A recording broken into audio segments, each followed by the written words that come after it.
I'm back, and you may have noticed that this bottle of alcohol moved from here to over here because I added another piece. I cheated. And they're not completely dry, but you know, they'll dry. So I wanted to do some, check this. Okay, I wanted to do some stencil work. I had made these stencils.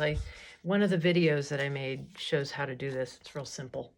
Basically just cutting shapes out of a old file folder, and you have instant stencils. I'm just going to put some flowers on here. Sometimes I have better luck than other times with stencils. Like sometimes they don't come out super clean, and I think that's probably because of how long I've had these stencils. After a while they get paint kind of glopped up on them, and it affects how flat they stay, which then affects the end result of your stencil.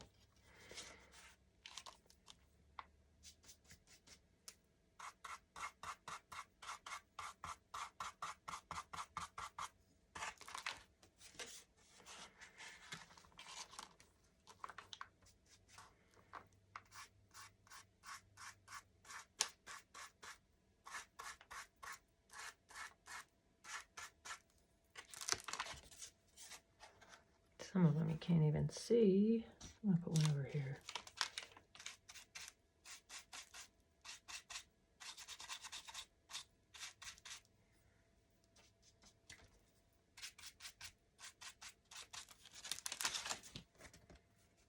Maybe I'll do one red one. Maybe it'll show up better. Just got some blue mixed in. Dark red.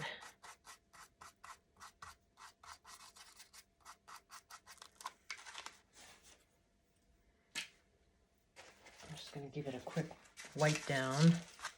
Get some of that excess paint off of it.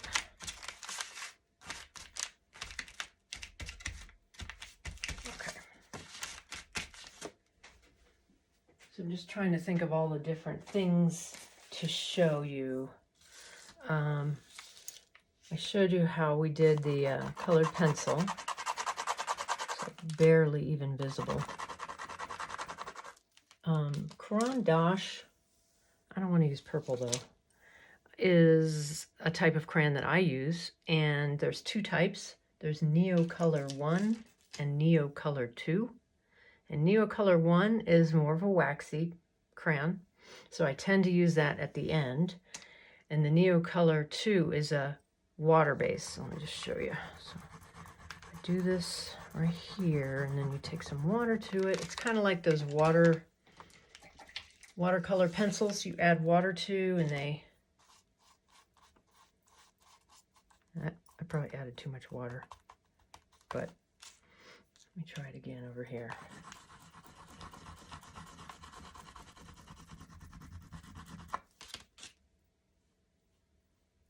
See, they smear when you add water. Just kind of cool. Something new. And I brought just some white copy paper and a piece of that brown craft paper. I'd already used it, but just to kind of see if we can use that now. Might be too dry by now, but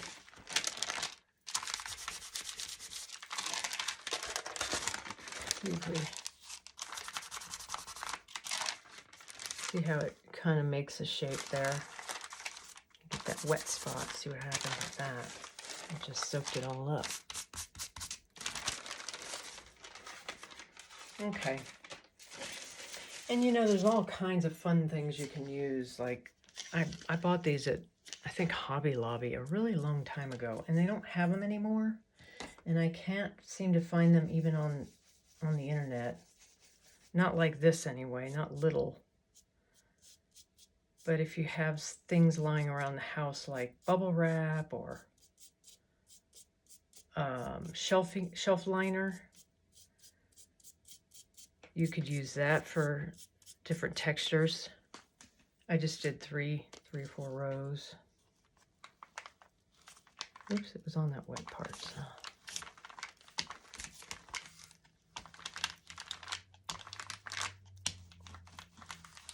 Getting so muddled and it's all sort of one value that it's hard to see.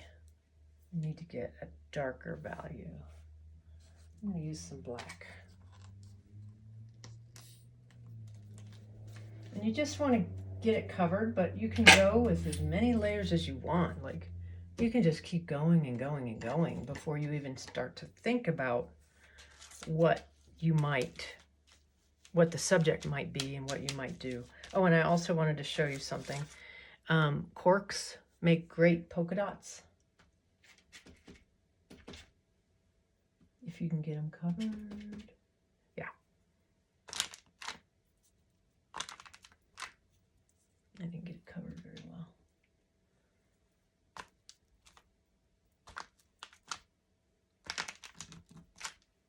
If you get a whole bunch of paint on there, it'll make a nice, I'm doing sort of there. It's a little bit better.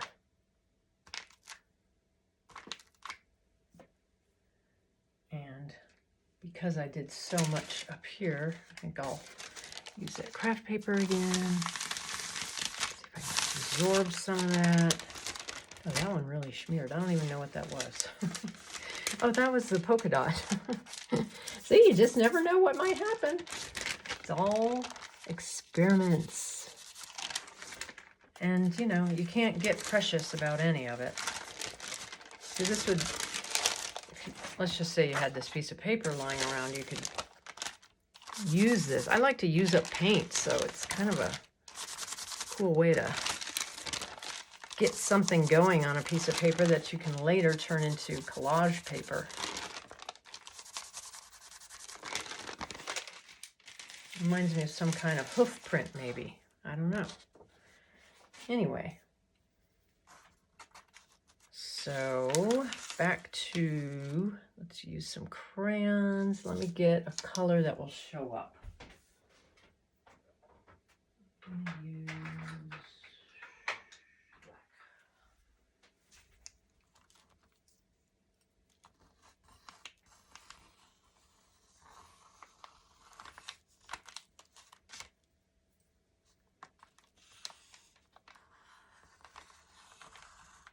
You can use letters, you can write things, you can just up to what you like. And I wanted to get this out too to show you. I can't remember if I made a video with using that, a bowl scraper, but you can use a bowl scraper or even a credit card or gift card. And I just kind of get some wet paint on here. Kind of thick, really. Thick and wet. And I love how the shapes it makes, because it gets your hand out of it and makes it just interesting next to all the fun little polka dots and stuff we have going on in this. This is like really, really covered. So I think I'm going to start thinking about my subject, which is going to be the Roadrunner. And what I did was I have the Roadrunner on a piece of tracing paper. Let's see, which way was the original? Okay, this was the original. Now this is always what happens. It's tricky because you have to, it's got to be dark enough where you can see it. So I'm going to try it. It's still a little wet under there, but that's okay. I'm going to try. Let's just see how dark this will be. And I've already taken pencil on the other side and gone over the lines thickly with a pencil. This is a 2B. You can use graphite, charcoal. But I'm just going back over it to transfer it onto, this is like old school way. Probably another way, but I just do it this way. Let's see how it's on there, but it is hard to see. So what I do, if it is hard to see, is I go back in and I just draw it. Now, you can just draw right on here. And if you did, you could use like one of the crayons, maybe the Neo Color 1. Wait, is it the Neo Color 1? I want to make sure. No, I'm sorry, the Neo Color 2, because that's the water soluble. Because again, it doesn't matter because we're playing with all these different colors and shapes and patterns. You can also use pastels, chalk pastels, because those would just wipe away after you didn't need those lines anymore. And I had decided that I think the tail is a little too short, so I'm going to stop here and draw the rest of the tail. Oh, look at that. It's stuck to it because it's so wet. Okay, it took too long. Well, I didn't wait for it to dry. That's the problem. So don't do this. Wait for it to dry. I'm just trying to hurry because I'm doing a video. Okay, there. Okay, I can see it well enough, so I'm gonna, let's see, I think what I'll do is I'll get, I'm gonna use it, no, it's not very dark. Dark. This is just a Rembrandt chalk pastel. Just gonna, maybe so you can see it better. Sort of a dark blue.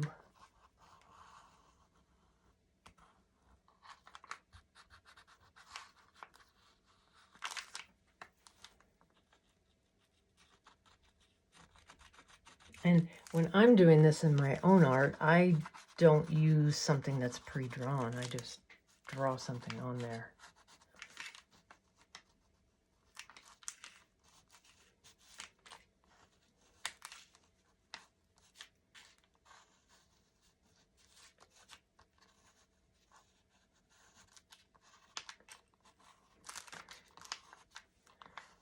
There's the wing. And the tail. Let me see. Look at that tail for a second. This goes up higher.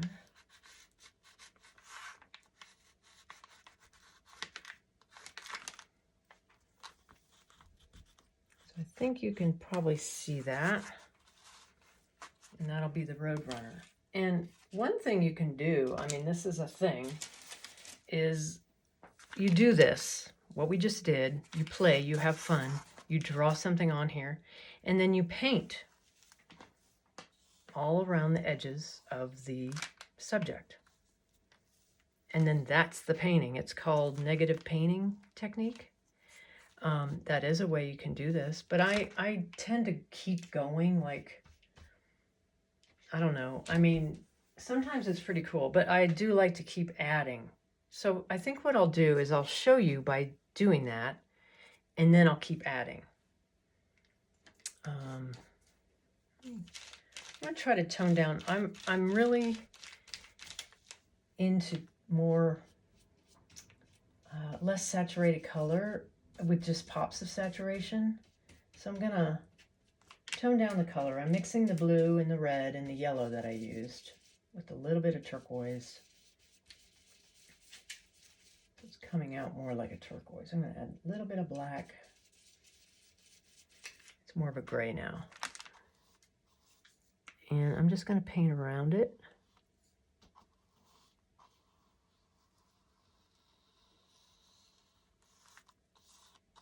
And you might want to keep some of the background going. It's not mixed enough. Let's see.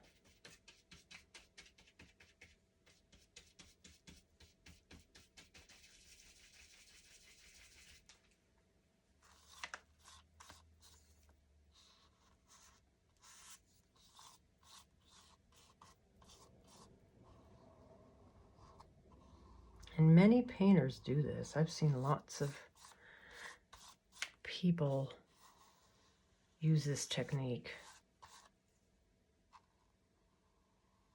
But I love the difference right now of the crazy background and this thick paint that we're adding. I love that difference. And differences is something, it's a design principle, and it's something that you want to learn how to do in your art. And I sort of messed that up, so I'm just going to fix it.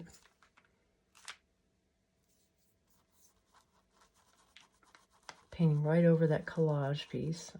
Oftentimes in my work, I put collage down and then it gets covered up completely. But I like the texture. If you don't like that kind of texture, don't use the thicker boards or cardstock with the collage on it. Use just paper.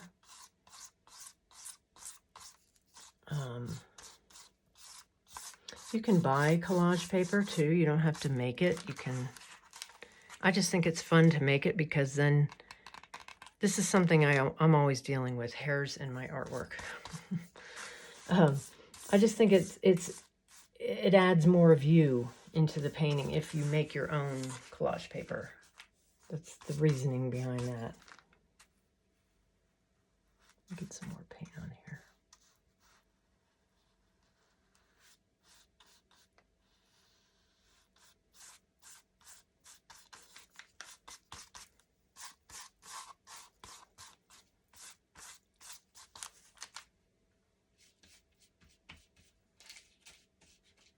Just the more colors you add to your color, the richer it gets. So just keep that in mind. Rather than using gray right out of the tube, try using blue with red, with yellow, with black, and then add your white and use that gray, because that's way more interesting, right? It's just got a richness to it.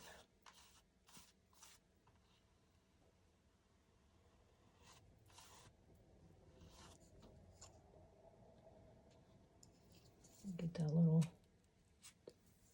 and this is a lighter, this shade down here is lighter than this, so I'm just going to go up here and add this lighter and less blue. I'm going to add a little more blue. Maybe I added too much.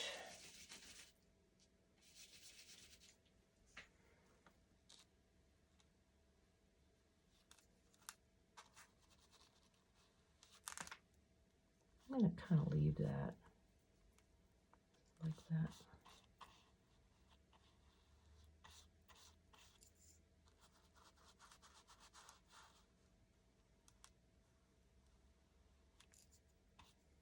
I'll have to get a smaller brush to do in between his legs. It's going to be too fat.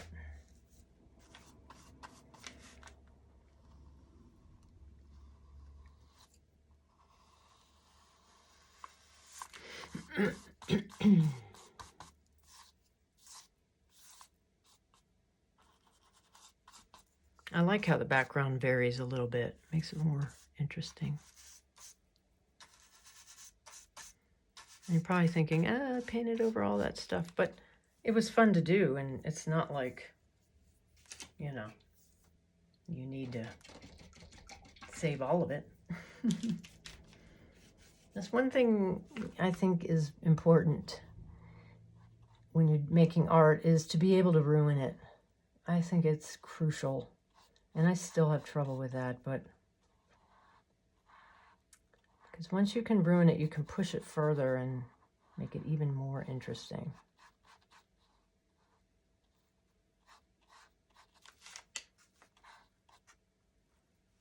Let's put a little, I'm compelled to put a little bit right there. I don't know why. And what if I took my end of my brush and just kind of did some lines? That's kind of fun.